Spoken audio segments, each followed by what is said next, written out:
Right. So we have with us this afternoon, let me just change it. Wonderful. So I have with me this afternoon some incredible friends of mine, friends of ours, from across the continent of Africa. And they did not hesitate to say yes to being with us this afternoon. And I think for some of you, it's early evening as well, to really look together at the economic and leadership empowerment of women as the key to advancing Africa. And so without waiting any longer, I know that you've all, make time to be with us on time. So I'd like us to roll right away and do a little bit of introduction. And then we would go straight into our time together. So some of you know me, some of you don't necessarily know me as well. So my name is Tina Alton, and I am the CEO and the president here at Nations of Women. And what Nations of Women does, our mandate is really to deal with alleviating poverty and injustice towards women globally.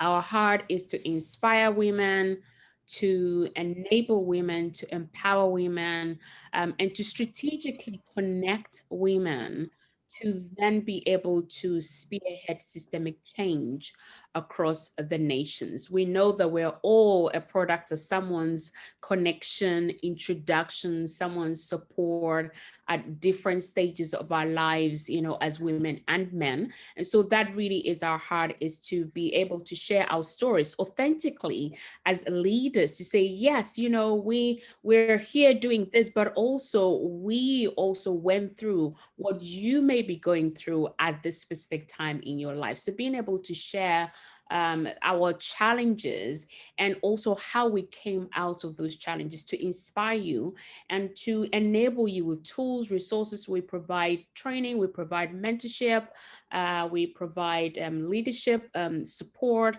and a whole range of other services that we provide to enable you as a woman to then be able to take charge of, this is an issue in my community, and therefore I'm going to deal with this issue in my community. But to do that, I know that I have sisters, I have brothers, I have a whole community, I have a whole tribe behind me, cheering me on to do that. So that is our heart here at Nations of Women.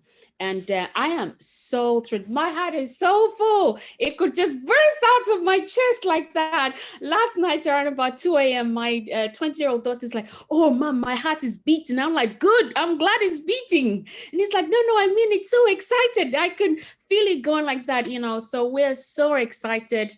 My family, my team have worked incredibly so hard to bring all of us together this afternoon to be with you. So without taking any more of your time, I welcome each and every one of you. And I would like to introduce our amazing panel, our amazing speakers, my friends. These are women and men that I will message. I'm sure I've messaged each of you after 2 a.m. That's something you all know. I've messaged each of you at some point in my life after 2 a.m. So these are the women and the men I call my 2 a.m. friends that, it doesn't matter what time of the day, it doesn't matter what crazy idea it is, it doesn't matter what it is that's going on in my life, that I know I can message them and that they would respond, they would come, to support me and to cheer me on. So thank you again for being kind, for being loving, for supporting our vision here. And thank you for loving us. We love you as well. So that's it from me. You now know about Nations of Women. You've heard about what we do, our heart.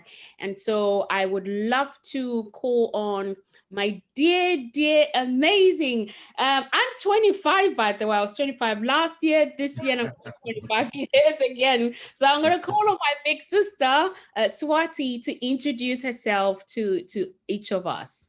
Thank you so much. Tina, thank you so much. And I love that 25-year-old joke that you just told there. And of course you look it. So I don't know where to begin other than the fact that this topic is close to my heart. Women are close to my heart. The woman that defined my life is my grandmother. You know, she was such a force to be reckoned with. And growing up in a household full of women like her, but her being, you know, sort of the matriarch of my family, I think I learned what being a woman was like from a very early age because I just saw it, you know, like sort of like just there. She embodied everything that it means to be a strong woman, a vulnerable woman, a traditional woman, a cultural woman, a woman who had to look after herself when her husband was in jail and she had two young kids that she had to fend for. So she was an entrepreneur in her own right, and just fighting for women's agendas and empowerment and leadership, and also just being a leader in her own right, to me has kind of really carved the way for where I am today. Other than, you know, wearing the WBAF hat that I share with my fellow sister Tina, and sitting on that committee, my purpose and my role, I would say, is to ensure that I make sure her story lives on, make sure that other women's stories live on, make sure that women's stories and their agenda is told, make sure that we create a suppository of information where women can come and consume and learn about each other and support each other and be there for each other. I always say I love to bridge the gap between old wisdom and new wisdom. For me, I think we can learn so much from the older generation, but also taking from the younger generation, and the two coming together, I think can be such like a convergence of like just great knowledge and information and intellect and support.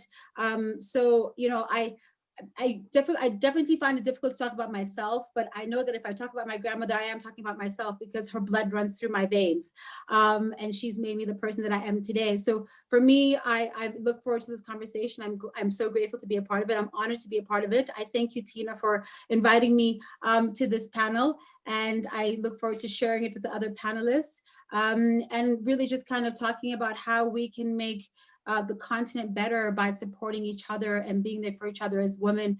And what does that look like? And how do we write that agenda? And how do we shape it for ourselves, for each other, for our daughters, and make our grandparents and those that came before us proud?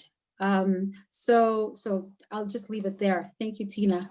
Thank you again. And you look so glamorous. You need to tell me because every time I see you, you're glowing. So I thought I have to come to South Africa and get a piece of what that secret is. So you're going to have to send it to me on WhatsApp. But thank you again for, you know, that wonderful, wonderful introduction. We're so excited to be with you this afternoon. And I have with me as well Nashwa from Egypt. Now, Egypt is very key when it comes to Africa. I can't remember which year it was, but Cairo actually was the largest capital city in Africa. But we have the queen of the largest city of Africa from Nigeria with us. So I know Cairo, I think, is number 3 in terms of, you know, size for Africa. So Nashwa, please take a moment to introduce yourself to us as well. Hi everyone. I'm really glad. It's an honor to be with you. I'm sorry, I'm still in the car. The traffic in Cairo is really very hard, and I will be in a minute back home, and so that we can talk more. I'm Nashwa Habib. I've been in the field of gender and supporting women and in Egypt and in Africa as well. And I've been involved in economic empowerment programs, gender-based violence, and other program, women in education and educating women, opening a space for women to participate and having more safe life and environment, bringing opportunity to young females. I'm also, I had the opportunity to establish the first women entrepreneur network in Egypt under one of the USAID funded project. And I always had a dream of how I can support women since I was very young. I found out that there is a lot of strong women around me. Not only my grandma, a lot of women, even the nuns that I grew up on the school and in kindergarten, how they manage their lives, how they work on for supporting the communities, where I learned that women are very strong. They only, what they need opportunities. They need someone to just help and support them to grow, to understand their potential, to see their road and help them to have a clear vision about their future. And since that time, I started to work with the girls on villages, and now I'm working with women across Egypt, women entrepreneurs, women leaders and seniors, where I'm happy to share with you piece of me, piece of the work that I believe that I was lucky to achieve in my life. So I'm really glad to be with you, glad to participate today. Thank you, Dr. Tina, for helping me and asking me to be with you today. Thank you so much. Thank you as well for making it with us. You didn't quite nearly make it. It's like, no, we're praying, we're praying, we're praying. So I'm so glad that you're so much better and able to join us. So Yeah, thank you. and we have the king of media in Ghana, and I think across Africa as well. هنا بس هنا بس okay. Sorry. To mute Nashua. There we are. I call him king of media, or the media airways, both print, digital, TV. King Bolar, I met whilst working in Ghana. I was actually scammed. The time we met, we were actually scammed. And then later on, I realized, oh my gosh, but thank God for everything that happens. And of course, the relationship is grown from strength to strength since then. So thank you again for saying yes, Mr. Bola, to be with us here this afternoon. If you'd like to take a moment, please, to introduce yourself, that would be wonderful. Thank you.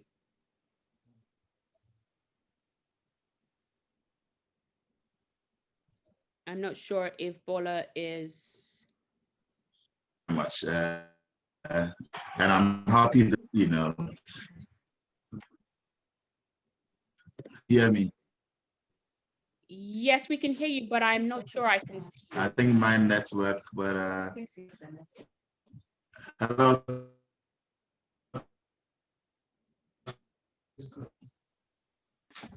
Oh, right, anyway, but I don't know why. Is it okay? Are you in now? Not? We can hear you, but maybe I'll go to how I was, you reconnect. That might be easy, and then we'll come back to you. Hello, Tina. Okay, so Queen Howard. Sure, that is fine. That is fine. Thank you.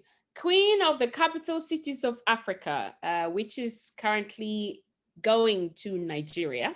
So Howard, again, thank you. There isn't a place I've called Howard that she hasn't been. 2008, we were doing some work for WBAF in Ghana. I messaged Howard, and within, like, I don't know how many hours she traveled, got on the flight, was in Ghana to support. So thank you for, your consistent support to what we've been called to, and being here again this afternoon with us. If you'd like to take a moment, please, and introduce your beautiful self to us, that would be amazing. Thank you so much, Tina. And as with everyone else, I'm totally excited to be here this afternoon. You may be hearing about some of the issues going on in Nigeria right now with protests and things like that. So most of us are quite concerned at the moment, but we're all thinking positively. We believe, as with every challenge in Africa, we will come through strong and united. So thanks so much for having me here once again, Dr. Tina, my friend. We've of course had several occasions where we've met, we've brainstormed, we've discussed our challenges as women, African women. and we remain connected, in that respect. So like you mentioned, I'm a Nigerian. I'm based in Abuja, in Nigeria. I currently lead a team that is responsible for developing a very huge science and technology park here in Abuja, with largely pioneer status in the country. So we're learning, we're doing. We're not trying to copy, we're trying to adapt. And therefore, it's a very challenging task that we've got at hand. As part of the project, we run some enterprise development programs. We have an incubator through which we support startups, particularly focused on technology. I have very serious passion around enterprise development generally. And with time, I felt that there is a way that that can be used to support women as a group, and therefore I founded a platform that is focused on women empowerment. It's a women investment club. It's new, so we're trying out everything that we can right now to make a difference. One of our pilot projects is focused on women in underprivileged parts of the country, particularly around Abuja. We're looking at how we can take angel investing to these areas. I mean, it's hard to imagine angel investment generally, but to take angel investment to the underprivileged parts of society can be something that is very interesting, particularly because it comes with a lot of mentoring.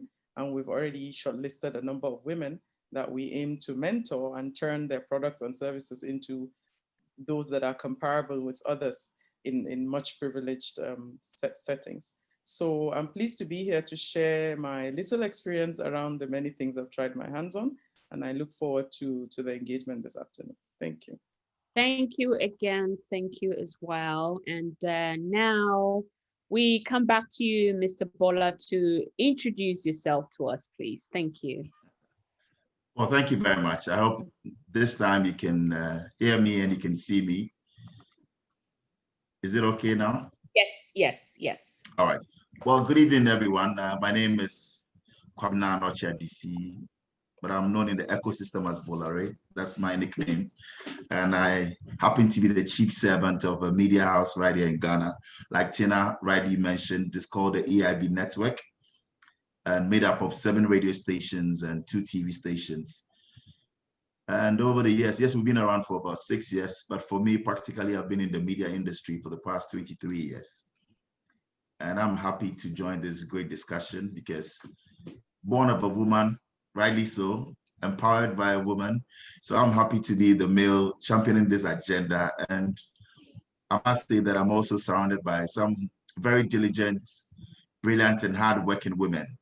And all my life, I've been blessed and lucky to have been, handheld by women, strong women at that, very boisterous and focused in life and robust as well in their thinking and in doing everything that they do. So this afternoon, although I'm a male right here doing my stuff, I'm also bringing along 3 top managers of our media group, led by our general manager for TV this afternoon. And I told you, Tina, that yes, I have a great announcement and I wanted to do it on your, webinar this afternoon.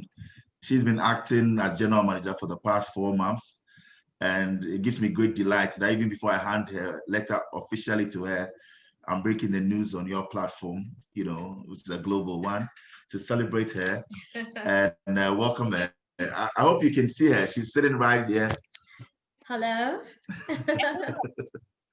So much, Bola, and we really, really value and appreciate your support towards women leadership. And I know it's one of the, topics on our agenda this afternoon, is particularly across Africa, is accepting the leadership of women as being meaningful and actually part of what would make Africa advance. So we salute you and thank you for publicly, elating this beautiful young lady today. We are very, very happy for you. Congratulations. Wow. Well, thank you. And I know that she'll be joining us. I have other 2 ladies who will be joining us as well, but she's Nana Abba, by the way. Her name is Nana Abba. And I think that the topic, as we're talking about empowering women, in the media, and of course, economically, they will do justice to it at a point as we go ahead. But I also have other two ladies that I want to introduce, but I want to say greetings to Nashwa and hello to Swati and Hawa. Strong women, thanks so much for leading the drive of women empowerment in Africa. And I salute you as a male who believes in female empowerment or women empowerment. So thank you all for making time to share this platform with us. Thank you as well. So Right.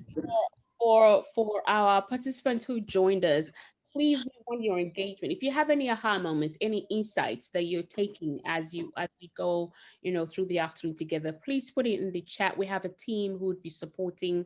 We also have a Q&A button. So if you look on your screen, you have a button that says Q&A. If you have any questions at all, please put that into the Q&A box. Because we would take those questions and answer some of those live.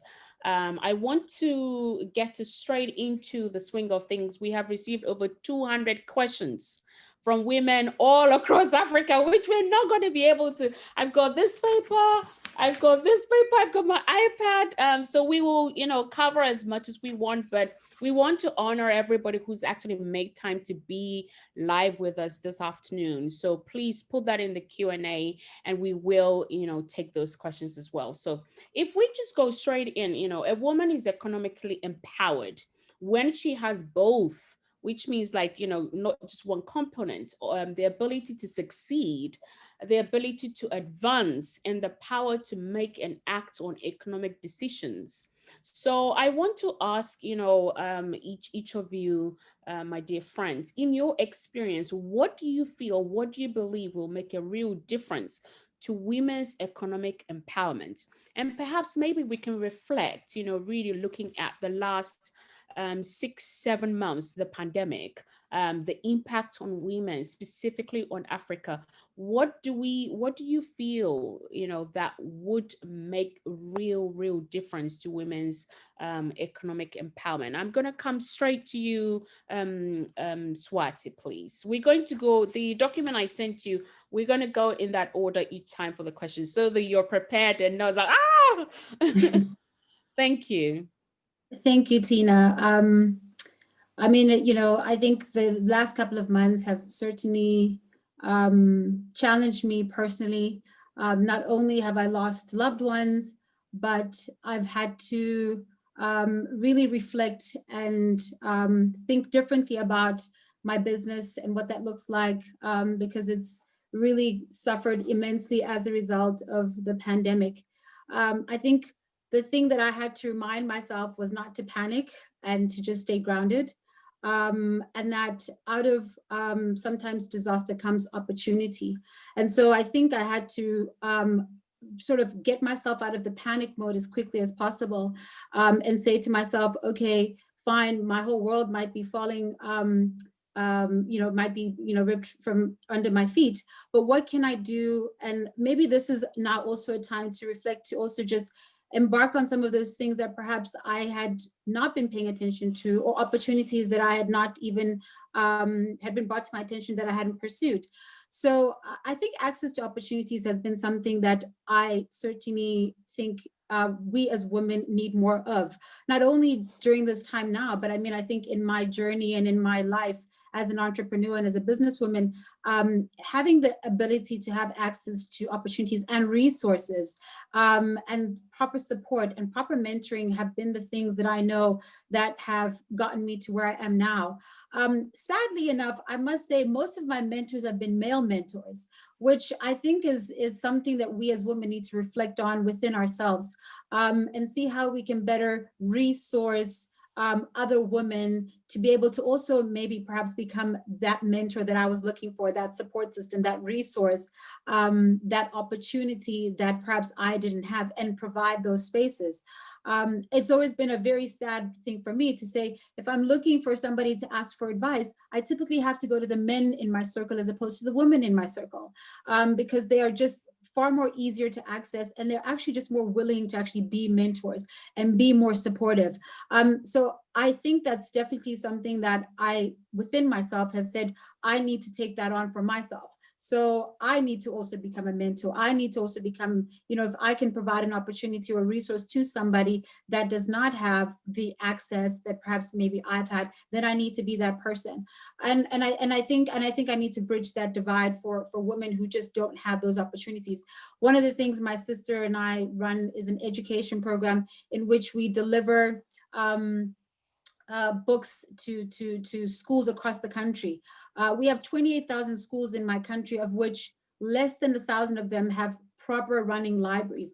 And we know that education is the most fundamental basic tool that you can give to a person for them to really become empowered. So for me, education, primary and secondary, is another, I think, issue in which where women need to be better supported. I mean, I know that women across the continent don't have proper access to education. And so that is something that I think we also need to advocate for, we need to fight for, and we need to ensure that women have the ability and they have the access to.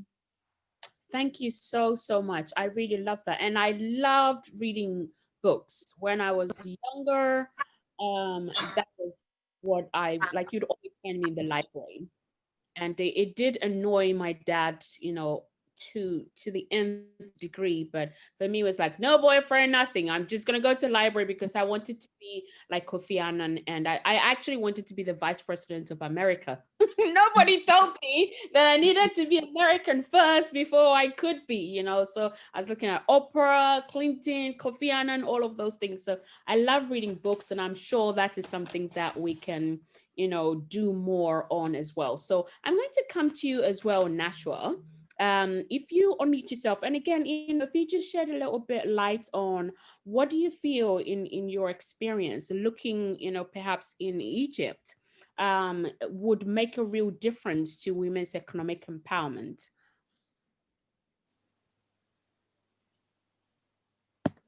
You are muted.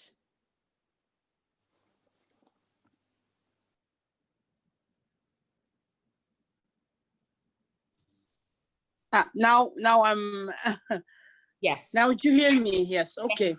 Yes. I think women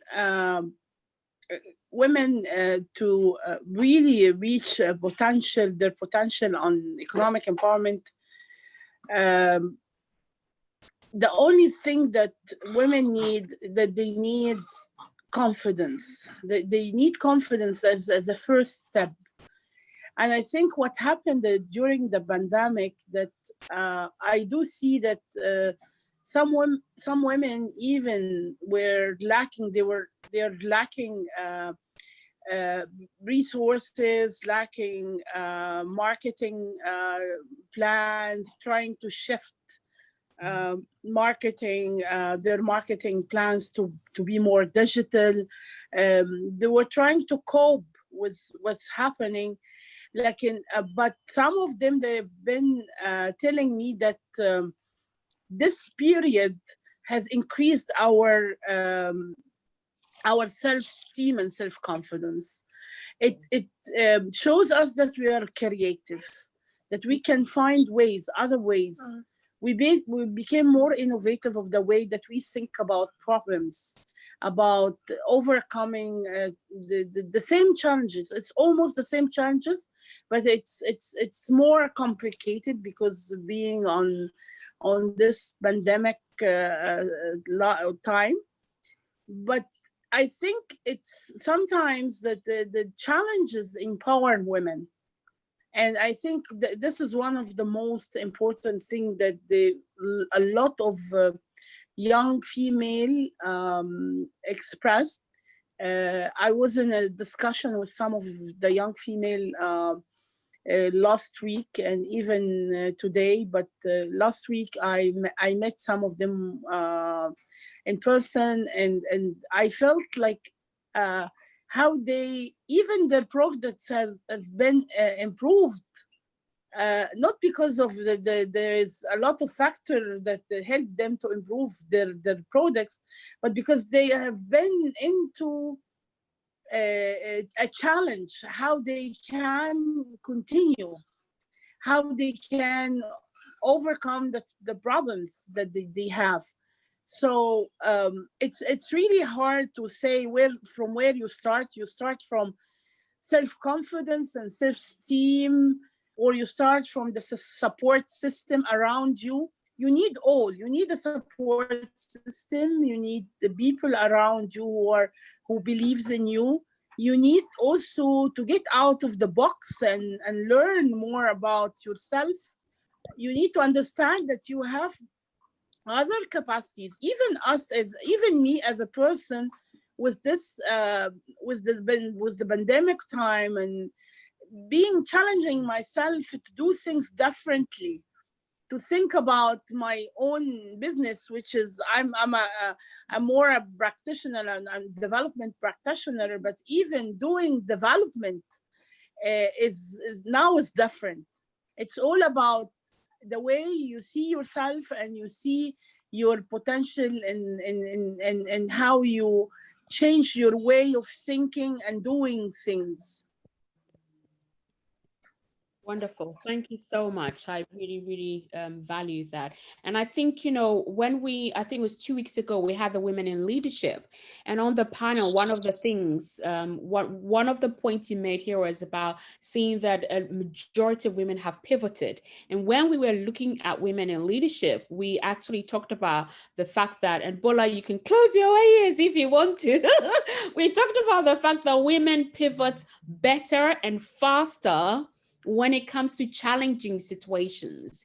And, you know, particularly like this pandemic situation, the women, majority of us were able to pivot very, very quickly, you know, even in spite of all the pressure that we were facing. So I couldn't agree with you more. And I'm glad that this has come up again. And I'm hoping that we can perhaps, you know, take some time and really delve into what it takes to pivot as a woman, and perhaps creating like practical tools that other women can utilize to be able to pivot more. Because I believe between now and the end of the year, and certainly starting from next year, we're going to have to pivot again. So I'm glad to hear again that women pivot better. Woo! 2 points to the ladies. Now, Bola, I'm going to come to you. And, sure. You know, in your experience, and particularly we know that during this pandemic, especially media has played such a massive, massive role, not only in just the misinformation, you know, of Corona, how to treat Corona, how to not get Corona, all of that stuff. But we know that media plays a very, very important role. So what do you think in your experience would make a real difference to women's economic empowerment as a champion, as a really very influential man in media? Well, thank you very much, Tina. I think that you mentioned it rightly. We're all affected by the pandemic, yes, but also for us in the media, we're at the forefront of it. You know, reporting the news, getting to the people, and getting the right information.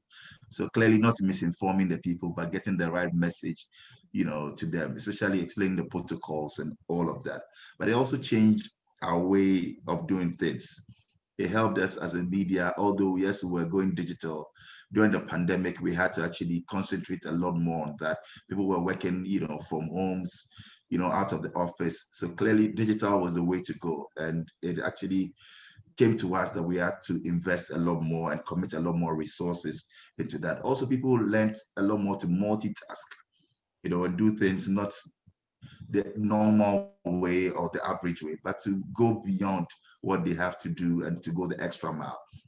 And I would like to salute again the women who are really empowered here in our media house for championing that front. I mean, these are corporate women, these are women that have partners, these are women that have children, but they will still commit to that agenda during the pandemic, come to work and make sure that things will run smoothly because they have to educate, inform the people out there. So clearly it was something that was heartwarming.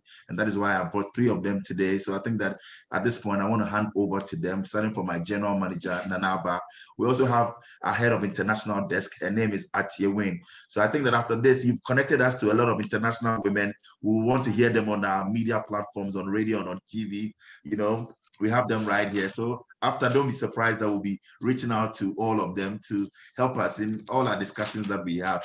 So Atiewin, I want to introduce Atiewin to, at this stage. And also, we have Lako, who's our chief producer here at the media house. So you see, I told you that I work with a lot of powerful women, and this afternoon, they are all here to also enrich the discussion.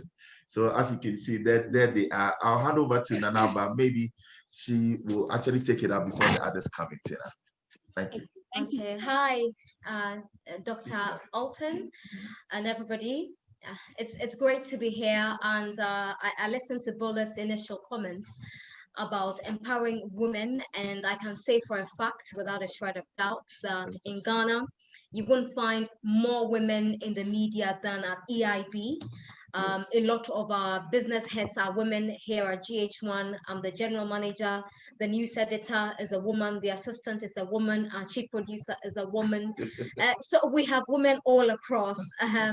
Sometimes it gets a bit much for people, and then they begin to tag us in a certain way that we just enjoy putting more women together. Sometimes we've been, taken to the cleaners for having more women at the office. It's just they don't understand that when you have women in charge, it makes your work easier. Bola can decide to take tomorrow off. Really? Yeah, he can decide to take tomorrow off, knowing very well that the work will be done. There will be no palms, there will be no calls with excuses for why the job was not delivered. But people just don't understand. And I'm happy you're putting this conference together, because in particular, I have been attacked on a large scale in Ghana because I tend to bring in more women into my space. And I think it's a way of people trying to discourage me. But I have a tough skin, so I always survive it. But they try to discourage me by saying all sorts of things. And the most vitriolic has been that I'm a pimp. I try to get women for men in Ghana. It's a way of trying to stop me from bringing in more women, but that hasn't in any way changed my mindset, because I feel that the more women we have, the better and the further our voices go. And so I'm happy with the opportunities and the trust that Bola has reposed in all of us here at EIB as women. And Atiewin is one of our anchors here. Yes, and I must say that in relation to what Nanaba said, she not only assists women when it comes to growth, but she also encourages you. Now, we're in an industry where a lot of people are very critical of everything you do, everything you say, and you have good days and you have bad days. Definitely when you have good days, everybody's your friend, but it's important to have a good support system when you have a bad day. And I see that support system every single time.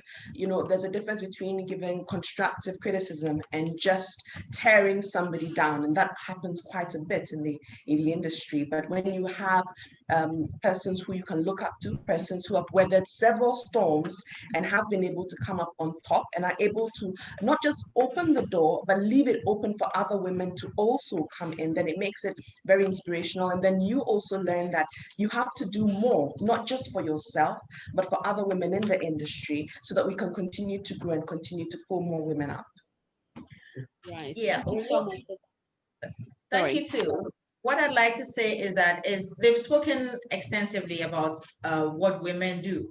And we find ourselves in an industry where it's known for men. And so when you step in, you're already stepping on grounds where you are not supposed to be. And so when women come together, they tend to give you names. But my boss is my boss. So the kind of skin she has kind of rubs off. So we don't care, and she emboldens you. Yeah. So there's nobody you can't call. I'm a producer, so there's nobody you're shy or you're afraid to call. If I have to call the president today and I need to come on a show to make something good for the station, I will. I mean, that is the president. He's the president of the country, so why not? You understand? So it's about being bold. And having confidence. And usually this is something we think that more men have more than women do. But if you work with the kind of women I do, you would definitely have that. Wonderful. Thank you for that. And I'm really, really pleased to hear that, Bola, that between yourself and your team, and this is my takeout here, is that if we want to make a real difference to women's economic empowerment, I've got here bringing more women to the table, right? And that is what I believe, Nanaba, you're doing, is that you're bringing more women to the table, like being a mentor, Yeah. encourage, being that support system for one another. And I can't remember the name, saying like open the door. So it's okay to bring more women to the table, but if you close the door, then it means nobody else. Yeah.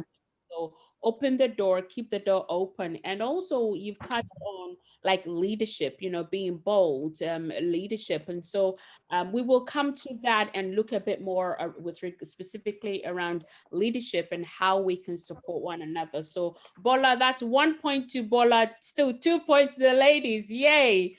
Howard, I'm going to come to you as well. Looking at Nigeria, particularly now, Sure. moment, and all the challenges that is going on in Nigeria, what do you feel would be, either the key points, or maybe one specific thing in your experience would make a real difference to women's economic empowerment? Not now, of course, we've got the pandemic, but even more so now with this challenges that Nigeria is facing now.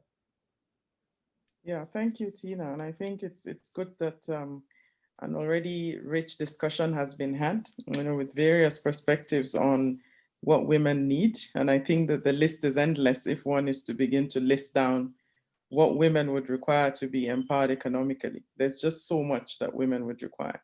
There are some that are must-haves, and there are some that would be nice to haves, and I think a lot of them have been talked about already. But one thing I would definitely say, which comes out of my, I'd say, recent understanding of some of the challenges women face, is access to infrastructure, particularly hard infrastructure. I realized that there are so many women in business in their homes. I didn't understand that was a huge thing happening there until recently, that many, many women are creating, they're making products in their homes from, lots and lots of things, and I think thanks to Instagram and other social media platforms that have made it possible for these women to showcase these things that they're doing. Initially, you wouldn't have known that a lot is happening that women can offer to the world in terms of product, services, etc. But one thing that I understand apparently is that the regulations, or should I say the system, has very strict requirements that cannot be met by most of these women, and therefore their products end up, revolving around friends and family. You cannot find some of the products, you can't find them in supermarkets, for example, because they need some certification, and they do cry that such don't come easily.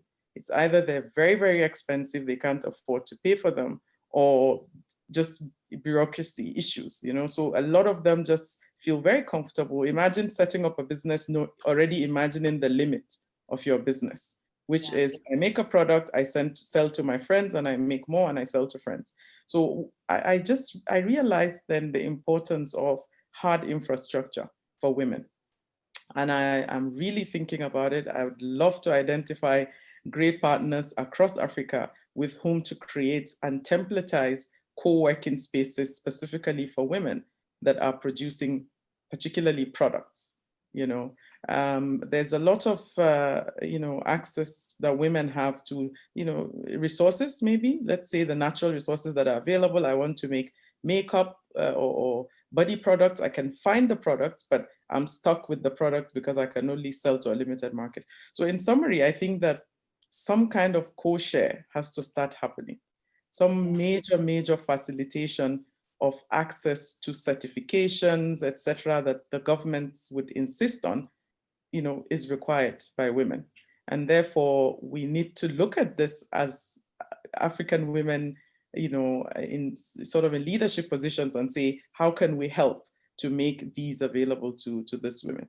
Of course, I would connect that right away to access to a very strong support system led by women.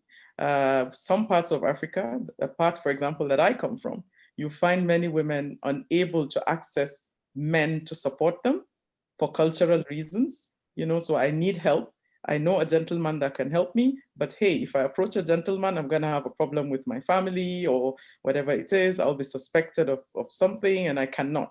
So I think that very strong support system by women for women will definitely be extremely useful. And then lastly, on this one, I'd say tenacity is a critical thing. I think I've always said my strength comes from me, which is one of the key things we should drive in encouraging women to do and to execute and to be successful, to be strong from within. And however which way people want to tear you down, you need to be strong for yourself is another thing that women should generally be inclined towards to be successful. So those are some 3 points for now that I'd make around this particular topic. Thank you.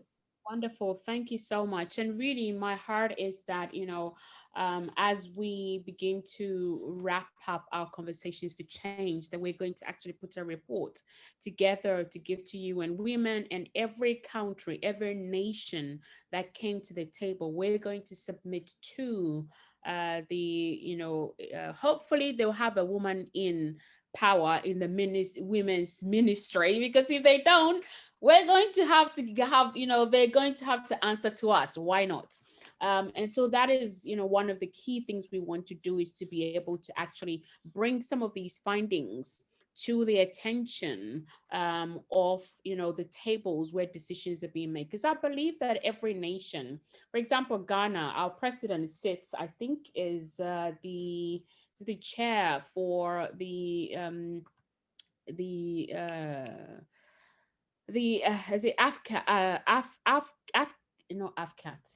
African, the new African trade agreement that was brokered.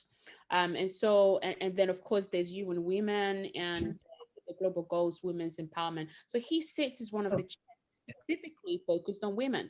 But I believe that even though they have a heart to see some of these changes happening, they're not really getting to the grassroots, the nitty-gritties of hearing right from the women who are impacted, as in, how is this situation affecting your life? How is that situation affecting your community, your family, as opposed to, okay, you know what, well, let's do it because in the past it's looked like this, looked like that. So we want to be able to bring the voice of, today's woman to those tables where decisions are being made. And so we thank you for, lending us your voice here at the table, beginning these conversations.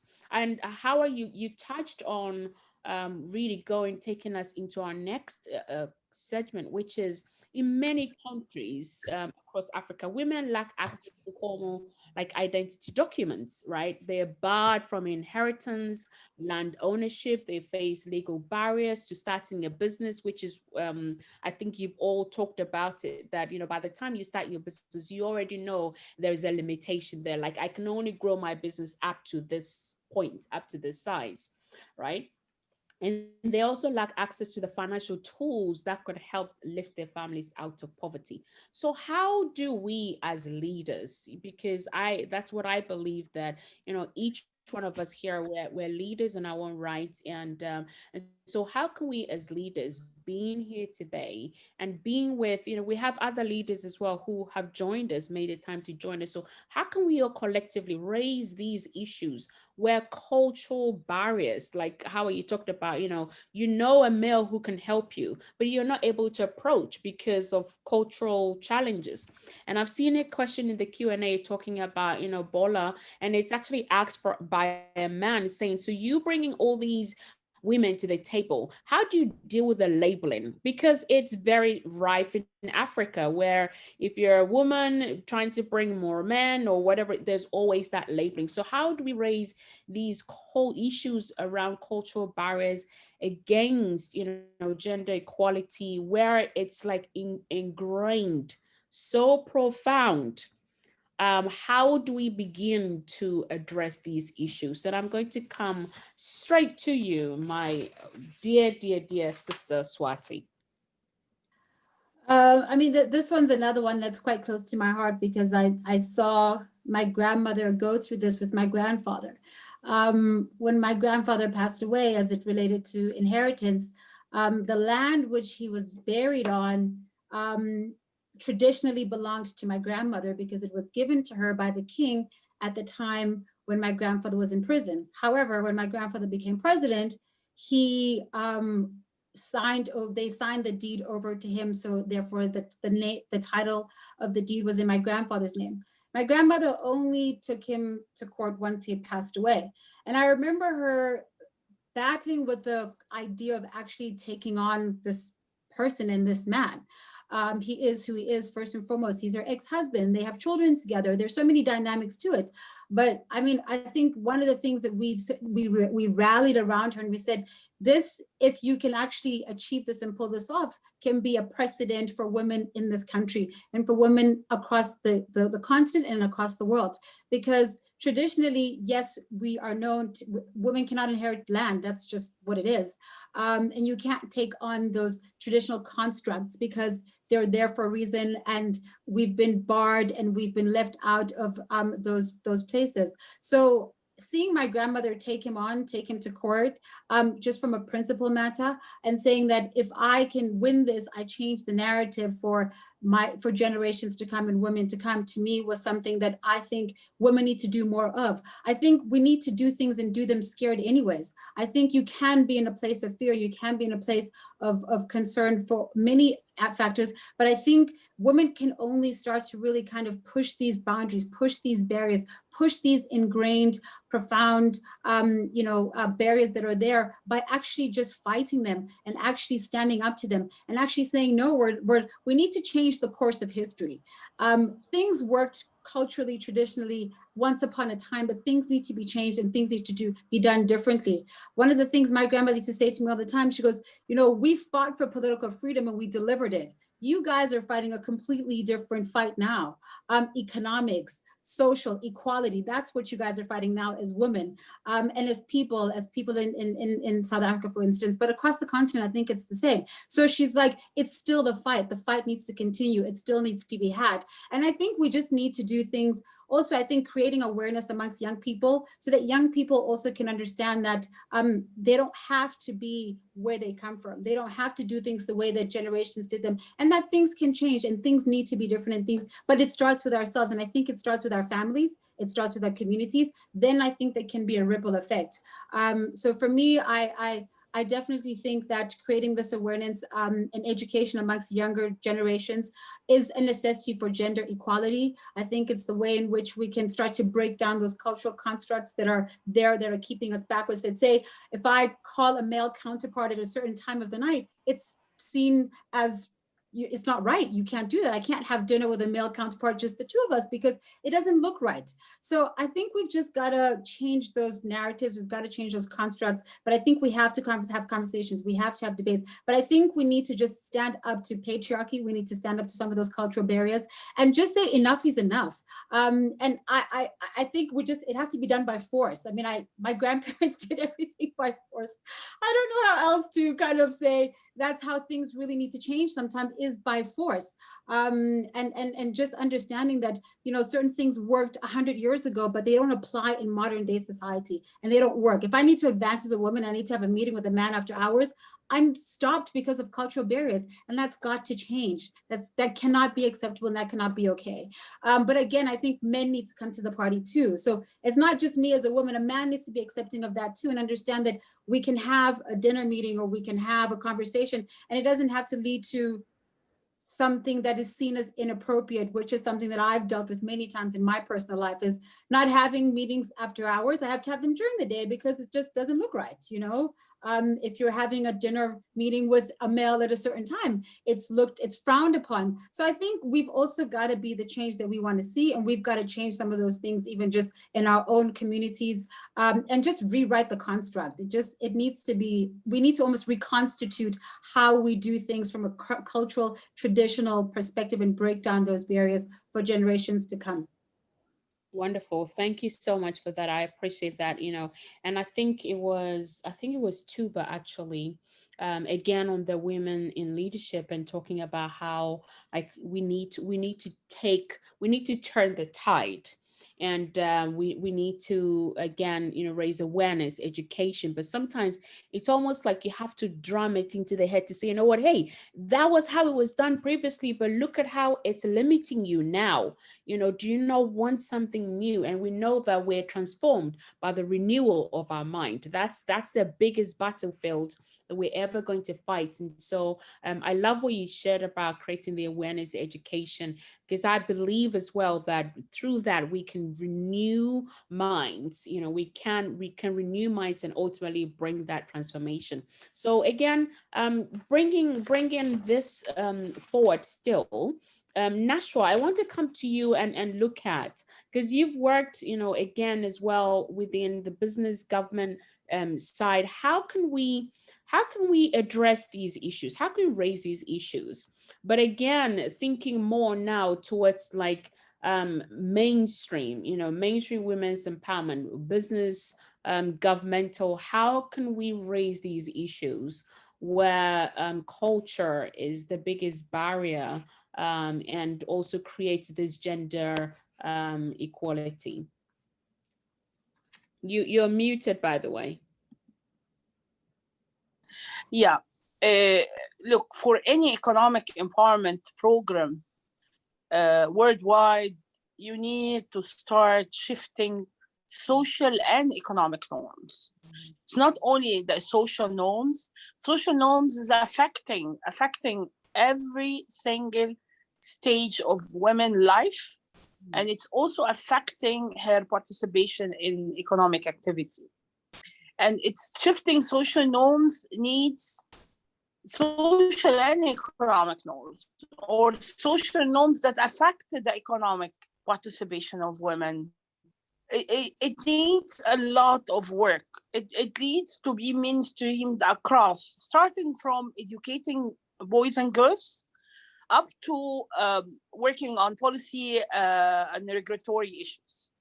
And this shift of social norms need better understanding of the power. Again, you need to change the whole society. And changing the whole society, you have to understand the whole issue of power.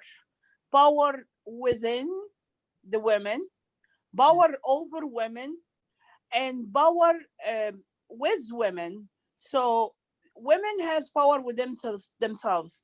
They can challenge themselves, and they can challenge communities around them regarding having an appointment with a man for a business appointment after working hours. But challenging the whole community, the whole ecosystem around her is bigger than one action. We have to look at different aspects. We have to look at the social aspects. We have to look at also how the state or the government looking at women economic empowerment issues.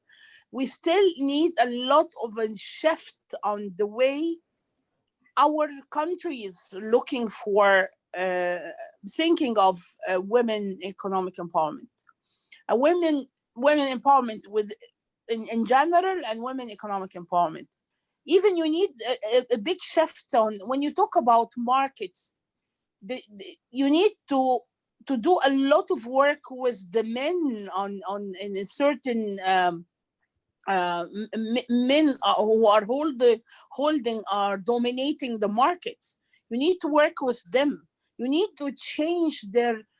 You need to make this shift within the way that they think about women in the market, the women opportunities, the women share on the market, how they can open up, how we can. Sometimes we say this is market and this is business. So no, you need a lot of actors. You need champions. You need to create champions.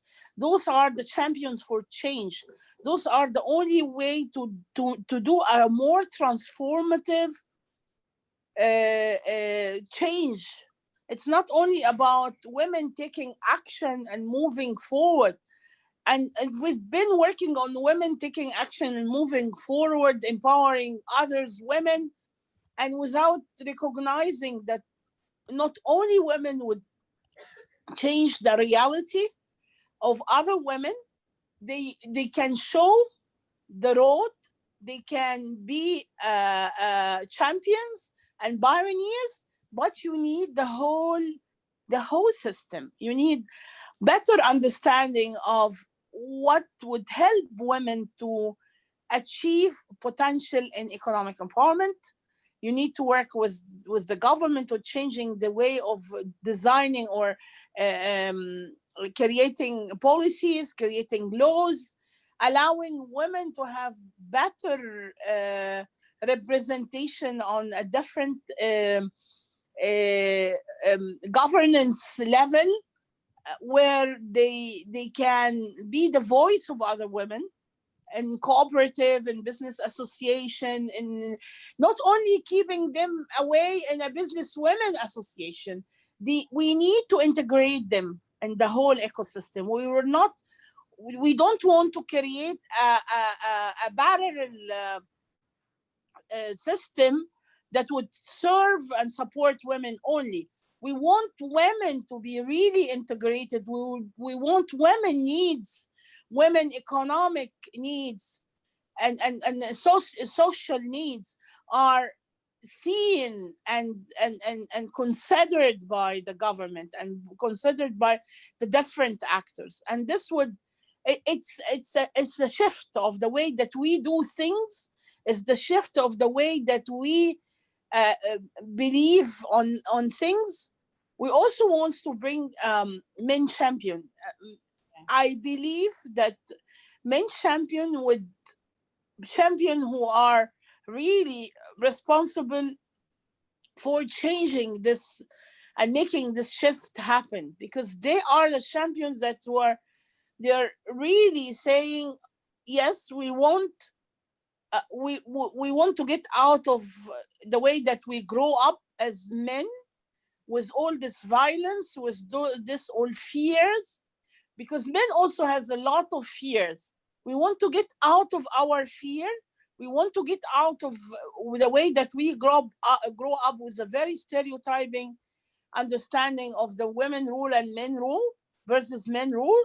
And we are willing to support, willing to say, to encourage the women within our family, within our workplace, within our community, to stand and take an action in her life. I think creating a champion for change and supporting men and encouraging them to see the effect of gender inequality on their lives, because men also, they have been affected negatively of the gender inequality.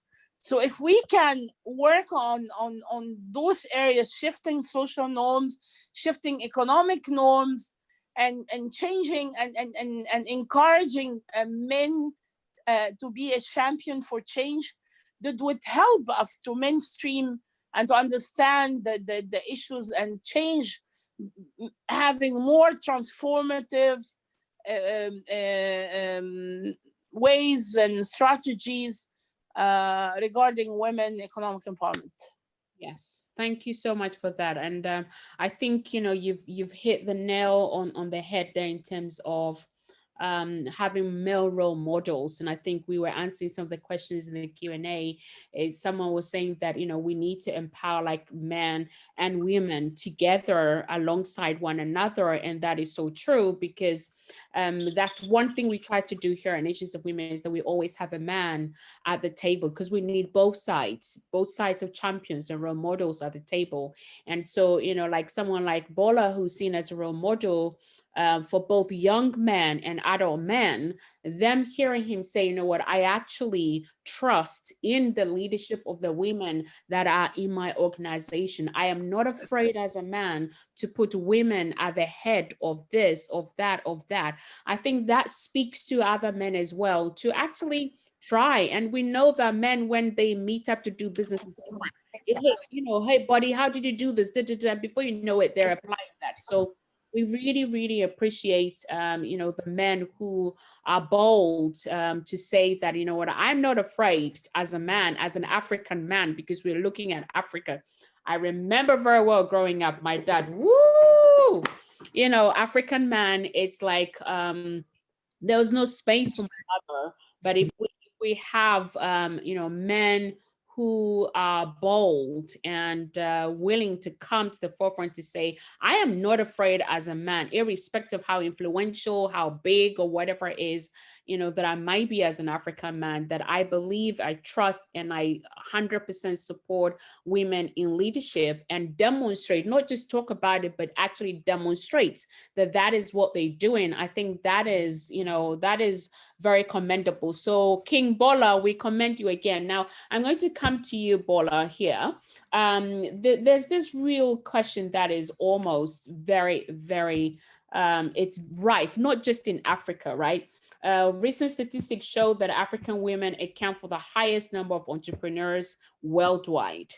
Peace agreements are more likely to last at least 15 years if more women leaders are involved in the creation and the execution of these agreements. Despite these, you know, women leadership is branded with unfriendly words such as bossy, bitch, and we know that Nanama, you talked about it. All your other three colleagues talked about the fact that you're, you know, you have a thick skin, and they call you they call you a pimp, all of those, but they won't call that, you know, to a man. So, and we women in are called all these things. So how can you, as a man, as an African man, how can you today? I'm putting this on your neck. Normally you're the host and squeezing everybody. So today I have the power to shake, you know, King Bola. So how can you, as an African man, beginning your own small way with your voice as a role model for other men, how can we collectively, I was joking about how can we collectively change this negative narrative and accept the leadership of women in Africa? Well, thank you very much. And I think that that's what we were doing through platforms like, you know, what you have and engagements like these. Clearly, we will change that perception and also that mindset. And for me, it's also important that many people get to read wide and also get the exposure. Once you travel and you get to mingle with others and you get what happens in other parts of the world, clearly those stereotypes and cultural, you know, linkage also where people feel that they are in women, all of that race, and I bring that to my work environment. This is important. Once you relate well with them, they also give up their best, and I'm happy to be surrounded by, you know, diligent, brilliant, outstanding women. I'm not intimidated by what they do at all. I see ourselves as, you know, servant leaders as well, because we are actually on a mission, and clearly we have goals, we have KPIs to meet. So it has to do with what synergies you can bring together, how you guys can come together to achieve. And that's how I see it. I don't see it as a boss-servant kind of relationship. I see it as colleagues who are on a mission to actually be game changers. And once you see it from that perspective, you are able to bring a change. And in saying that, I want the women to wrap up because they have a TV show coming up that they have to quickly run off to and take care of, but I'll stay with you. So I'll give them the chance to wrap up and, you know, we'll get from the last words, you know. Okay, thank you. So Nanama, right. So unfortunately, we have to take leave. Yes. Yeah, unfortunately, we have to take leave of you, but I want to say a big thank you to you for putting this program together. I wish more of these will happen and bring in more men, especially men, because they are the ones who mostly need to hear these things. We are not their enemies. We're fighting for equality. We're not fighting for just women. We're fighting for equality, because even with men, you still find some struggling in organizations because they don't have the power, they don't have the voice, they don't have the confidence. And so if you're able to join us, all fight for equality, then you realize that there's a level playing field for everybody in an organization, in an institution, at home, everywhere. So thank you for putting this program together. And we want to say a big thank you to Bolare. He was called names when he decided to give positions to women, but it has paid off. It has paid off, and I'm glad that it is verifiable. You can point to the successes we have chalked as women at EIB. Thank you, and many, many congratulations to each of you. And I'm sure I will hear more about your work. We will connect and we will do many amazing things. So thank you again. Have a wonderful show. I'm going to come. Thank you. Thank you, ladies. Mwah. I'm going to come to you, Hawa, because you. Sorry, I'm going to. You touched on this earlier on about, the cultural challenges and the limitations. And so I want to, I'm sure, like myself, you've been called many, many, many names, right? When you started the techno park, all of those things. So how can we change this negative connotation? Because even women call other women the same thing. Haters always gonna hate, but how? So first of all, I think the question is two-pronged.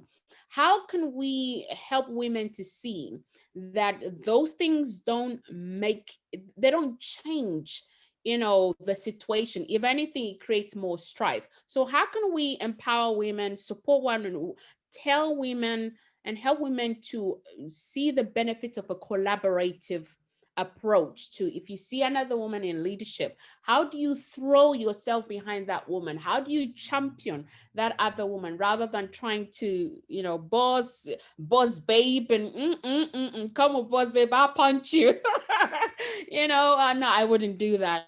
But how can we help women to really take up this collaborative mindset that, if I support my sister to win, I win too? That's number one. And also for our men, because we're women as leaders, we sit at tables where we have men.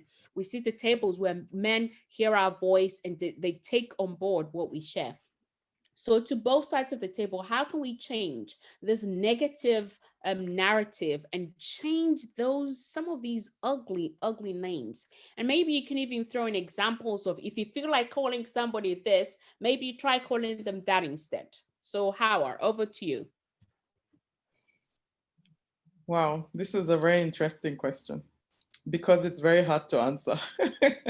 I think it's just one of those things that you yourself, you wonder, how on earth is this going to change? I mean, because it ends up being individuals doing these things.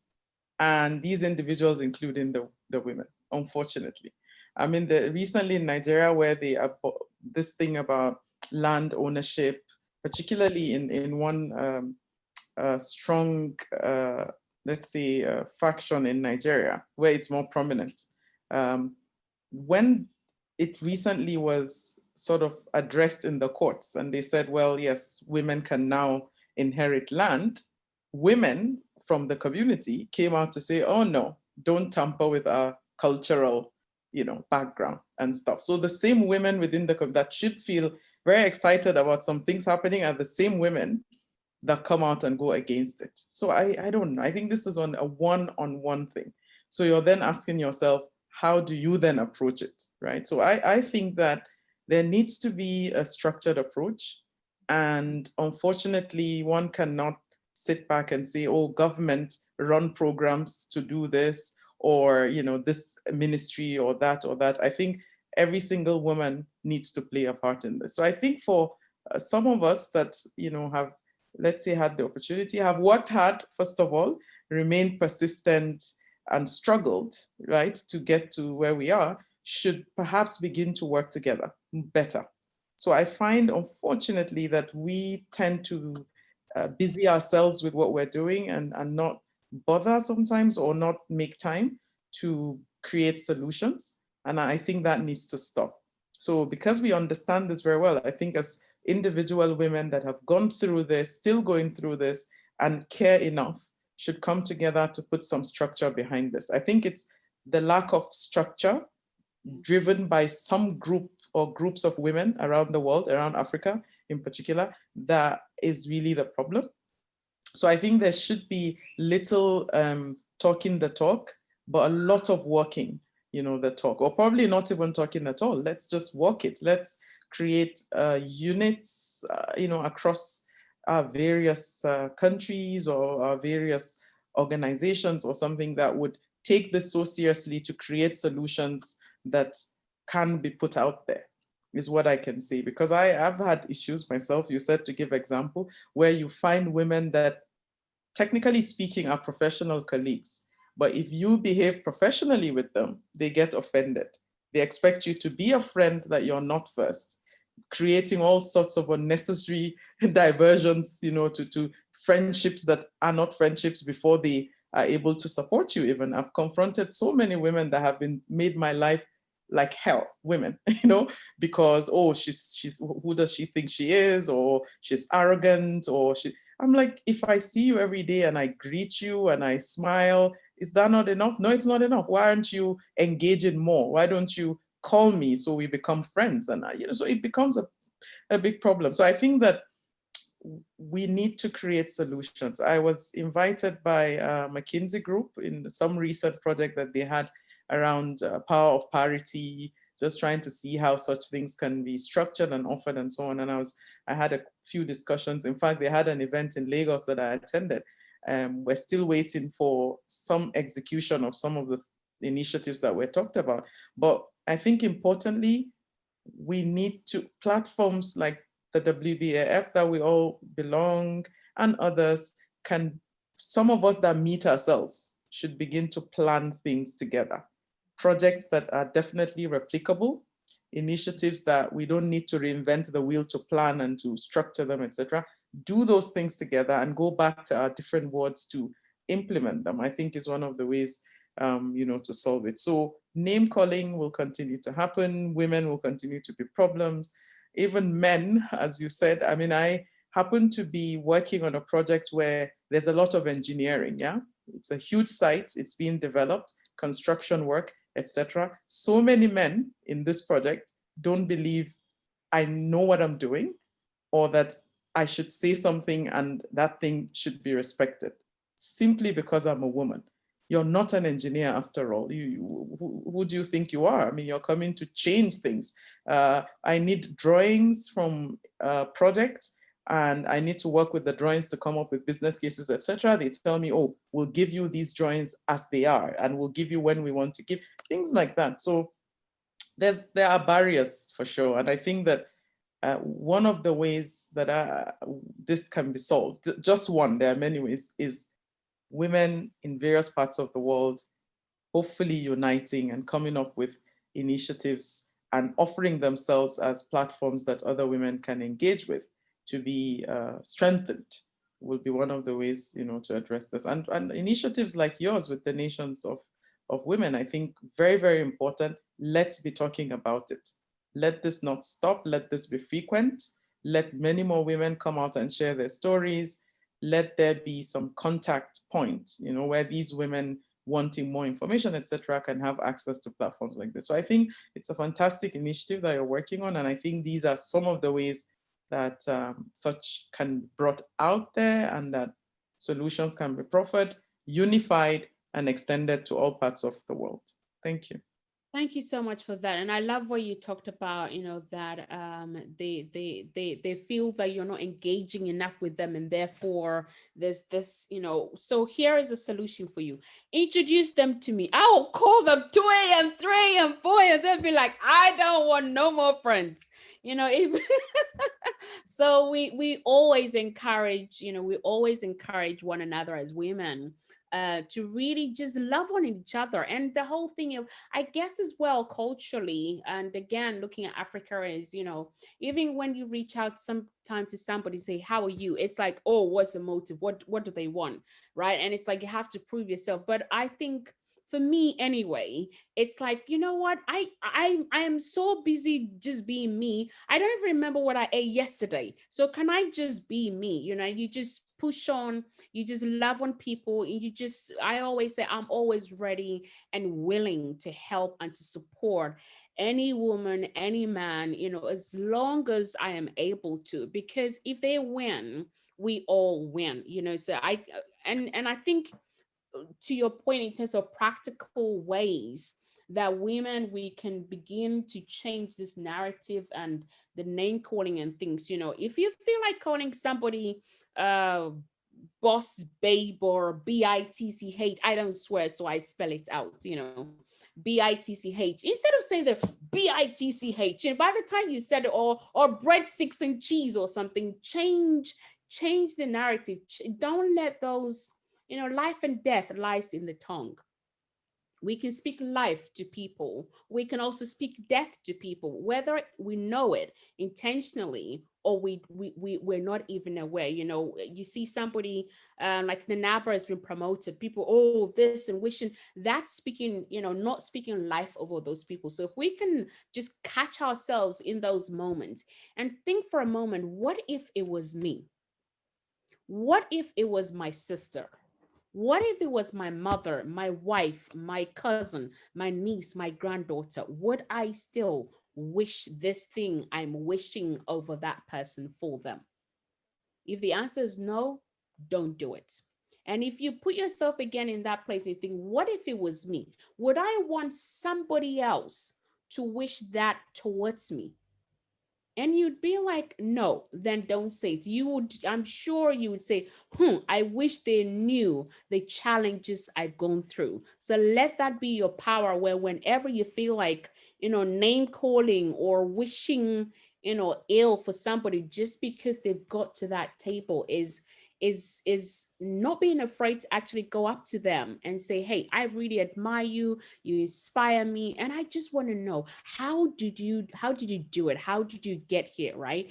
And even by saying that, because as leaders, we all want to know that we're engaging people who are truly, genuinely interested in knowing us, not because I am, Howard, or I am, what do you call it, Bola, or I am Swati, but because I am me.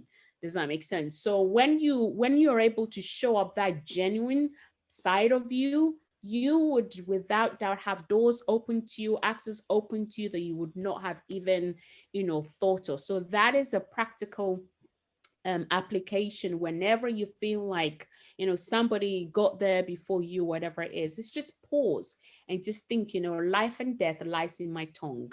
What would I choose to use my mouth to say today, and then just speak a blessing over that person. Oh, I wish them well. I hope that they would use their influence to actually change this in my community, because if they do, my life would be better, my daughter's life would be better, my sister's life, all of those. So try and think in that order and in that perspective. I'm conscious of our time and our Q&A is building up. I've got a question here which says that, I'm just going to take from the top, not all of those. So talking about Bola, this is a question for you. Does bringing more women to the table have you labeled negatively? And what support do you have from other men? Well, thank you very much, Tina. I think that the men are also, very, very supportive. I mean, they come through, they are ready to mentor. As you rightly heard Nanaba say, predominantly is seen as a man's, world in terms of the media. So clearly in the past, you had a lot of men in that space, be it newscasters, anchors, presenters, or even for the radio space, DJing. Clearly now that is changing. You have a lot of women who go out there and say, well, I want to be a female DJ and I want to be the finest. And the men are supporting them. I have some group of men who will mentor them in the newsroom, help them cast the news very well, regardless, because some of them, with women at a point, childbearing will come in there. Yes, you get married. Yes, you feel unsafe in terms of going home alone after 10 p.m. or 11 p.m. But many of them, because of the support that they get from the men, in my establishment, I've seen men offering to go and drop off the women at home as a sign of, support and also respect, and also ensuring that they are secured and safe. So I believe that it's all about holding hands and having that mindset that we are all is equity we're seeking for, in as much as it's about equality. So in doing some of these things, you're also empowering these women who many will say, well, they're the weaker sex. I beg to differ. And like Atiwin also mentioned earlier, they have it in them. They just need the support to bring it out, to let it manifest. And that is why over the years, for me, in my 23 years, practicing as a media person, I've had women also empowering me, and I've had great mentors who are women who tell you how to do it. For instance, I was with another media house before I joined EIB, and I had one lady that I want to mention her name because he also asked us about the challenges and also great feats that we've chalked. There's this woman called Doreen Andor. Doreen, I remember when I joined this station called Joy FM, at first in 2003, she would come in and say, well, I know you're coming from a campus radio station or a non-commercial radio station. You were not using computers, you're using tapes and records, LPs to play. So I'm ready to mentor you and walk you through this technology. And I saw it as a big influence that the men actually left me, but there's a woman who was ready to walk me through the machines, the computers, to know how to use the, system to play. And for me, that was a defining moment. So it's not about we writing the women off, but also bringing them into our fold and letting them know that, yes, we respect them. And I think that that's what the men are also doing in my organization. They are ready to say, let the women come. We are all equal. We are all, in the same boat, and let's win together.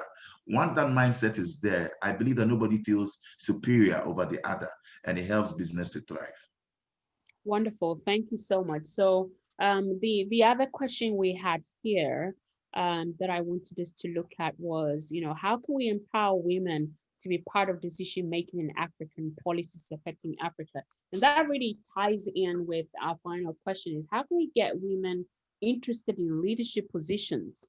Because again, there is that, do I want to put my neck on the line? Because you can see how somebody else, I think Nanama mentioned about how, people would just drag, all of those things. So it's almost like, I saw what happened to that person, maybe I wouldn't.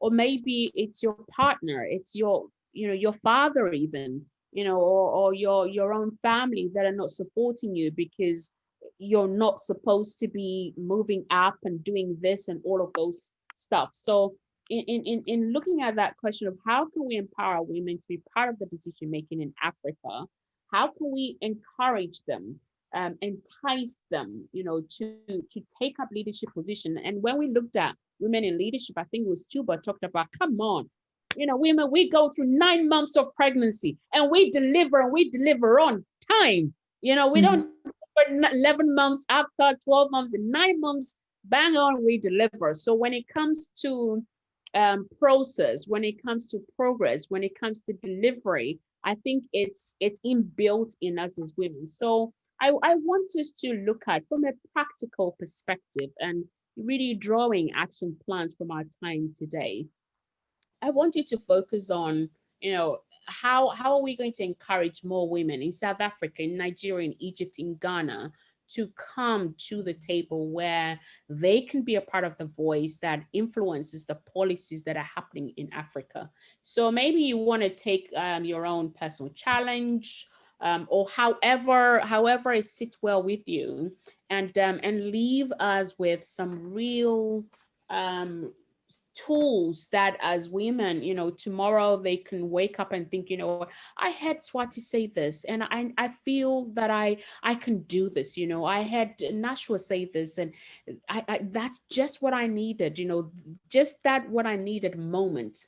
I want us to create that for everybody who is being with us this afternoon. So I'm going to come back to you, Swati, and I love you so much because you're the real deal. Like Swati would just say it as it is. It's like boom, boom, boom. And she speaks my language so well. So please, how can we encourage more women to take a seat at the table, willingly say, I am here and I am not leaving until I have a seat at this table, so they can actually be part of the voice of change in Africa? I think a lot of it's been answered already, but what I can add to it, and maybe it's been said already, is that I think there needs to be an environment that's conducive in order for women to feel like they can put themselves forward. Women need to be given the ability to lean in. And I think leaning in requires so much from women, but I think sometimes for women, they think if I lean in, my family is going to be neglected. This is going to be neglected. They don't understand that. I think it's all part of the journey and the process. I think you've got to get into a situation, then you can only see what it is that is actually in store for you. So sometimes we can make up these scenarios in our head and how they're going to play themselves out, not knowing that we might come into an environment that's conducive, have a boss like Bola who's like, I'm here as a man to support you as women so that you can thrive.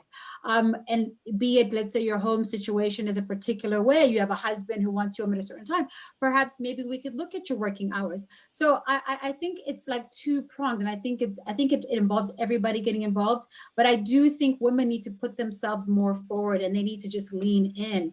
I've done many things in my life. I've started a business that failed, but I started a new one, and I just said, you know what, I'm gonna just do a new one. And I did it scared, and I did it not knowing what the results were going to be. And I did it, neglecting, feeling like I was neglecting time at home or neglecting, I don't know, my friends or whatever it is, or a certain area of my life was perhaps being neglected, but I did it anyways. Because for me, I think you don't know until you're actually in the seat what is actually going to be required of you and what it's going to take. But I think there has to be a conducive environment for you to do so. So I think there has to be, the ecosystem has to allow us women also to be able to lean in. But we've also got to put ourselves forward. So women have to put themselves forward too. And rather put yourself forward. If it doesn't work, then say it didn't work for me because of A, B, C, D, and D. But try anyway. So for me, I'm a big component and advocate for just putting yourself out there, trying, doing it scared, leaning in. You can survey the land once you're in the land, but you don't, when you're on the outside looking in, you make assumptions of what's going on within certain environments, and only to find that it's not like that. So I think we all need to adapt. I think we all need to change. But I think there's some incredible examples of changes happening slowly. I mean, my president elected more women ministers this past cabinet than previous presidents. So that in itself is him saying that I'm taking the women's agenda, women's empowerment more seriously. They're saying, they're opening up more women, business-owned women, and tenders for women. So I think it's got to be two-pronged. We've got to be able to feel like we can have a seat at the table, but we've also got to put ourselves forward and put ourselves there. But lean in, like just go in, go all the way. Don't be afraid. It's been said, we're courageous, we're strong, and we have the ability to adapt, and we're agile, and we can change ourselves in so many ways that sometimes our male counterparts cannot. But I also feel like, the language around how we support each other is also, I think, critical and important. I think to not slander a woman in public to other women is something that we also need to be mindful of as women, towards each other and for each other. So we have a long way to go, but I think that there are enough women at the table like Tina and all the other women on this amazing panel who are saying, the change will start with me. So even if it's just with you within your community or within your space, that in itself is a shift within itself, and understand that you're actually making a mark within the space. So, no matter how small it is or how big it is, I think let's celebrate the small victories as well along the way, because there are many small victories that we can celebrate. But yes, there still needs to be more that needs to be done. But I think we just, as women, need to put ourselves forward more and more and more, and be courageous and be bold. And there are enough women out there, I think, who can support you and who will support you.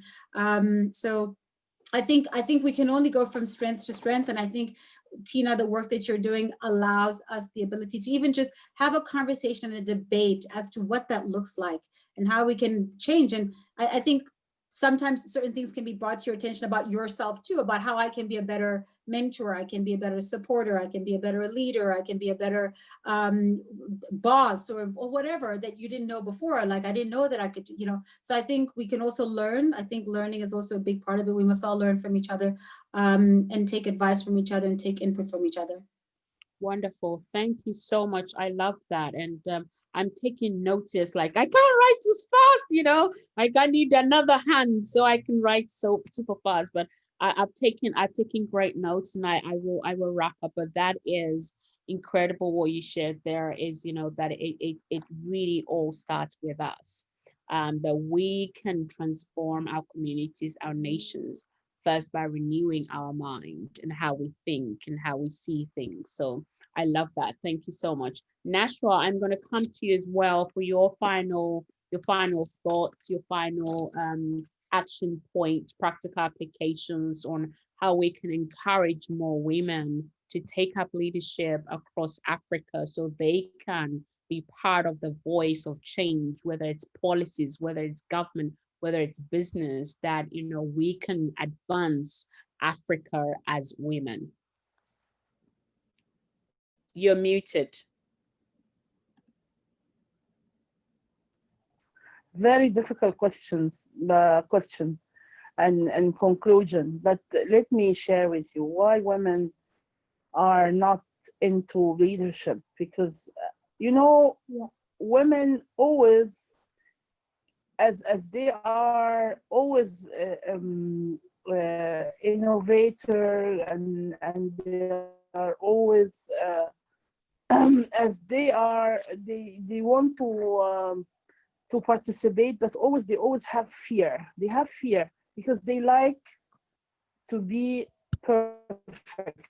They like perfection. And this is why they seems to be skeptical of leading, because they want to do everything perfect. And I believe that the only way that to support women to be more in leadership positions across all the life activity is to encourage them since that they are young. We have to pay attention to our adolescent girls. We have to give them more space to express themselves, to build their skills. It's not the end for, I don't mean that the older age is not important to encourage them, but start with the younger generation now. There is a lot of hope that they can take the lead, and the journey might be easier and shorter than our journey and our mom journeys. So I think we should really pay attention to them, show them role models of different women in different careers, help them to see that the future is in front of them. Second, one of the main issues, I want to end the story with I want to end with a very small story about a man who was asking his wife, why when you fry a fish, you cut the tail. So she said, I grow up, my mom used to cut the tail of the fish. So he went to the mom and asking her, why my mom-in-law, why you cut the tail of the fish when you fry it? She said, I grow up my mom doing the same. So he went to the grandma and asked her, why you cut the tail of the fish? So the grandma said that because in our generation, and my mom used to do the same, because we used to have a frying pan, because we were very poor, so we used to have a frying pan, small one. So this is why we used to cut the tail. So this is exactly the social norms that we have been inheriting over years. We used to cut the tail. So I encourage all women to think about everything before they cut the tail. Why we cut the tail? Now we have more resources. We have more options. We don't need to cut the tail. So we don't need really to inherit everything, only to keep all these things that we have inherited. And we want to show the new generation a new way of doing things. We want to show them freedom.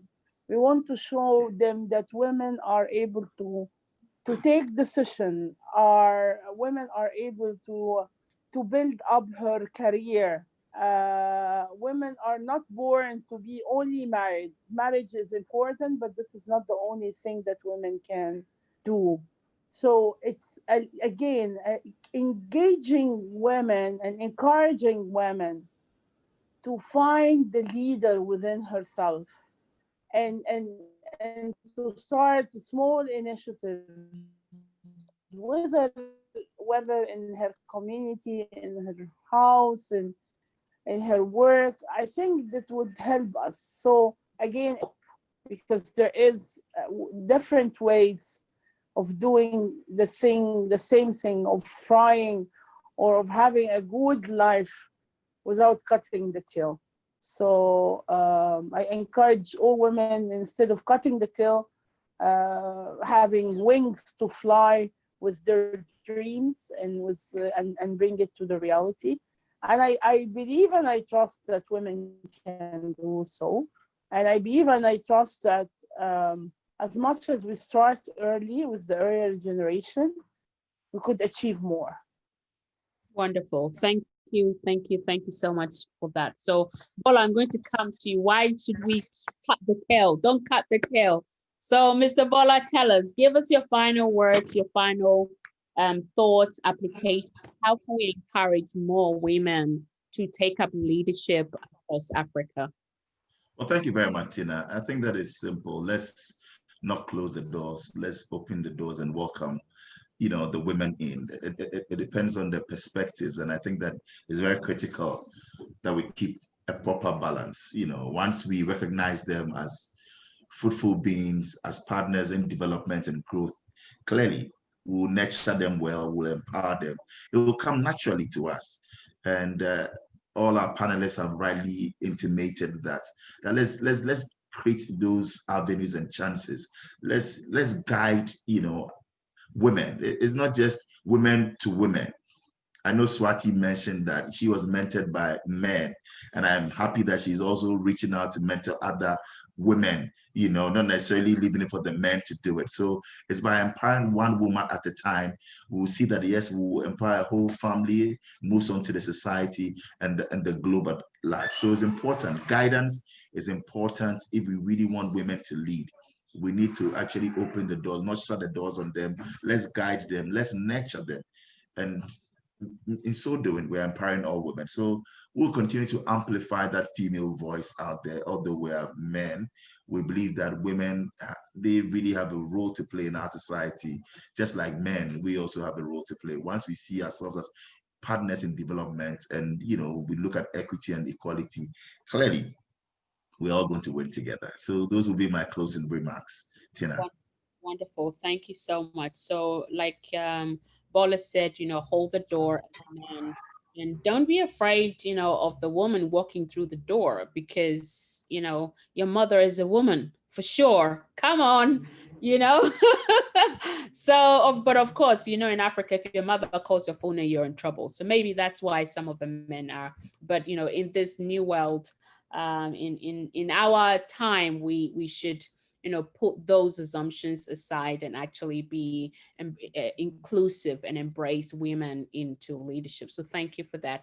Hawa, I'm going to come to you and then we can wrap up. We would love to hear your final thoughts, your insights. How can we encourage more women to come forward to come into leadership across Africa? Because I strongly believe, and I'm sure you all share the same sentiments, that the key to advancing Africa is through women. So how can we bring women to this place of understanding and leadership point? Right, thank you, Tina. I think the conversations this evening have challenged me. Each time I'm quiet, I'm thinking, what is it that can be something tangible that you can touch and feel, that we in this particular conversation can agree that it can be one of these solutions? So yes, it's a great thing we're opening up, we're talking about it. Nations of Women would definitely continue to have such platform available for conversations. But what else? What can we use? Technology? I'm looking at Bola, I'm thinking with media and that space and its power these days, what else, can be done? So I felt, how Well, about maybe not to cut you, but I think that we should be doing something with Abuja Technology Village. So I'm going to reach out to you right after this. definitely, Paula, reach out We need to me. one here in Ghana. I want something like that to happen. Let's talk about it. But I just thought, how about a call center? I mean, it may exist, maybe I don't know about it, but how about some kind of call center, that we will establish? Just the 4, 5, 6 of us here think about it. It may be a crazy idea. Someone may have tried it. There's probably that option out there. But how about a call center for women? Where people don't have to know about an event happening like this one to join, but that thing can stand the test of time. I am in a position where some days I honestly wake up in a horrible mood because I feel overwhelmed, or because there's something simple that I just want to talk to someone that is like me about. There's a friend of mine, this is a very funny story about this friend of mine who says, Hawa, each day I have issues, I'm worried and I'm scared and I'm not sure of which woman to approach. So I approach my mother any day. And do you know what annoys me? I'm like, what annoys you? She's like, she resorts to prayer. And that's not enough. So I started laughing. I said, Africa, this is what our mothers will always do. My mom, I call her fantastic person that I can dump anything on.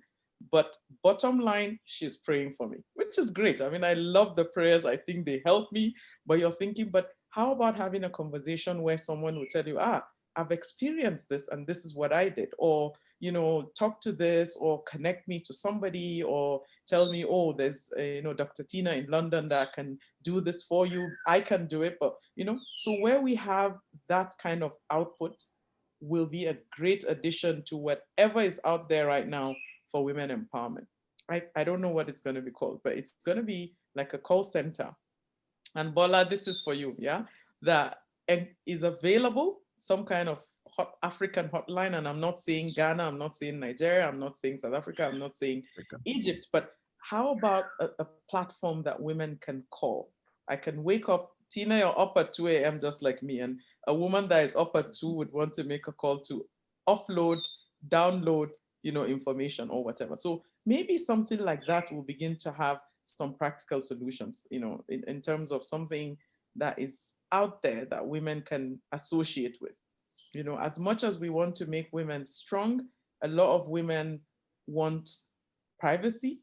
Like, I'm someone who would do rather than say I'm even gonna do. Personally, this is how I'm built, and I want solutions myself. So I'm thinking, how about a number that I can call, WhatsApp call, whatever it is, and you have a number of women behind this number that people can access, maybe change the women on a weekly basis, on a monthly basis, based on availability. I know it's going to be a tough one arranging the behind the scene, but women, I can partake in this. I mean, I can say on Mondays at between so time, I will answer the calls. I want to be there for a woman from any part of Africa that will call me and say, this is an issue that I have. How can you help? And if I can't help, I can call others and sort of connect her or whatever it is. So this begins to use technology and the strength of us knowing each other and the strength of going through so much ourselves to begin to create and offer solutions, for other women. So I think that out of the many, many great things we've all said about needing mentorship, needing infrastructure, access to information, I think access to somebody sometimes can be the greatest issue. Just call someone and say, I don't know you, so I can tell you anything and not feel worried about my, let's think of solutions like that we can create and commit, that we can be the people to man the desk that is created in terms of this call center that women can call and, reach out to other women that have been there, done that for support. So there are many things one can say, but it's all been said. So there's no point just sort of repeating, but just adding something a bit extra to the conversation. Thank you. Wonderful. Thank you. Thank you. Thank you so much. So in closing, You know, what I've taken out, and I hope that is something that each of us as women and men as well have taken and will take away, those who would watch this later on. Number one is creating awareness, is educating. You know, lack of structure doesn't mean that you can't walk the talk. So your government might not be doing that. You know, my king, or you know, the queen, or whatever it is of the community is not doing that, doesn't mean you can't do that. We heard from Swat to do it even if you're scared. Step out. You know, we know in the Bible, Peter had to walk on the water. If you don't step on the water, you would never know how much faith you have, right? Your ecosystem would be there, but it takes you leaning out, leaning in. It's like, if I want to give you a gift, I'm giving it to you, but if you don't, you also have to stretch your hand and open your hand. So you also have to do your part in order to be able to lean in and fully be supported. Celebrate the little wins, the little victories, celebrate them. If you don't know how to celebrate, just tell us. I mean, we will celebrate you. Every day is a party at Nations of Women. Every day is a party. We will celebrate you, right? We also heard about learning from one another, you know, mentorship, be not striving for perfection. I think Laurie said this 2 weeks ago. It's like, don't strive for perfection. Give yourself grace. It's okay to not know it all. It's okay to not have it all. Don't wait and think it's going to be perfect, because there's never going to be a perfect day. The best day and the perfect day to step out, to go out, to do it is now. There's no better time than now. Nashua talked about paying attention to our younger girls, you know, whether it's your daughter or your cousin's daughter, whatever it is, pay attention to them. Be intentional about observing what it is they're doing and speaking to their life. Speak the future of what can be possible. We might not living that future now, but we all have a desire what kind of future we want for the next generation. Speak that, model that for them as young women. Be role models of the future that can be, right? Don't cut the tail of the fish without knowing the full picture, the full assessment. So don't live your life based on assumptions of what somebody else think, assumptions of how is somebody else judging me, assumptions of what if I can't do it. Don't cut the tail without knowing. So don't live as a woman based on assumptions. And I love what you talked about, how you know, talk about, you call your mom and it's like, I'm going to pray about it. The Bible says faith without works is dead. Okay, so you can have faith bigger than the size of a mustard. You can have faith the size of a mobile phone, which is way bigger than a mustard seed. But without works, without applying yourself, without doing anything, nothing will happen. Because if you want a job and you sit down, you can pray till the cows come home. The manager of the companies are going to say, well, I saw, you know, Jesus say I should come and give you a job. No, you have to make that job application. You have to show up for the job interview. Then favor will come. Then opportunities will come. Then doors will be open to you. So faith without works is dead. It's good to pray, but be an action-based woman or man. And then from me, it's like, you know, the call center that you talked about, Howard. This song was going through my mind. It's middle of the night. Who you gonna call? Ghostbusters. You know, that song about like, who you gonna call? So again, you know, we are women and men that we don't mind what walk of life you're coming from. If you need some, the strongest thing you can do for yourself as a woman is saying, you know what, I need help, I need support. And I know that sometimes saying I need help is not very empowering. And I learned this from one of my very dear friends, Anna, is like, say, I need support. And who is going to say no, that I need support? You could be sick in the middle of the night. You could be afraid something is happening. I need support, right? So if you don't feel empowered enough or able to say, I need help, try changing that word and say, I need support. And you will see how empowering it is when you hear. Only two things would happen. They will say yes or they say no. And I promise you, neither will kill you. Neither yes nor no will kill you. So if you don't feel comfortable able to say, I need help. Learn to say, I need support. So again, if you, I'm sure this call center thing would come off.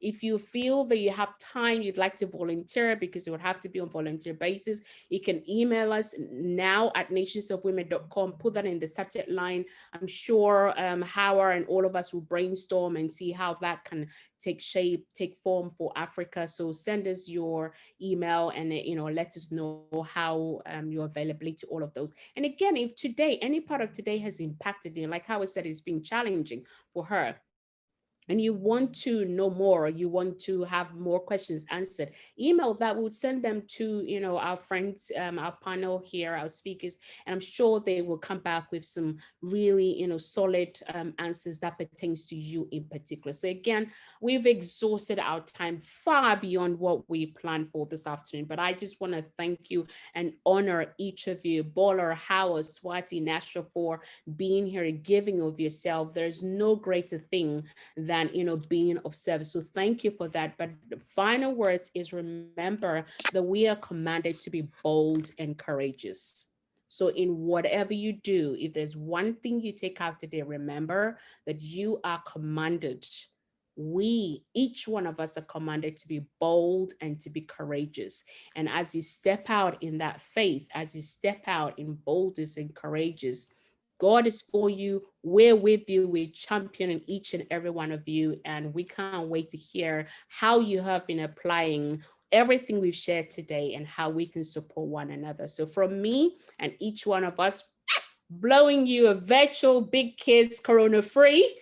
Okay, the kisses are all corona free to each and every one of you, and I'll see you either by email or on the other side. So again, thank you so much. God bless you, and thank you again. Bye-bye.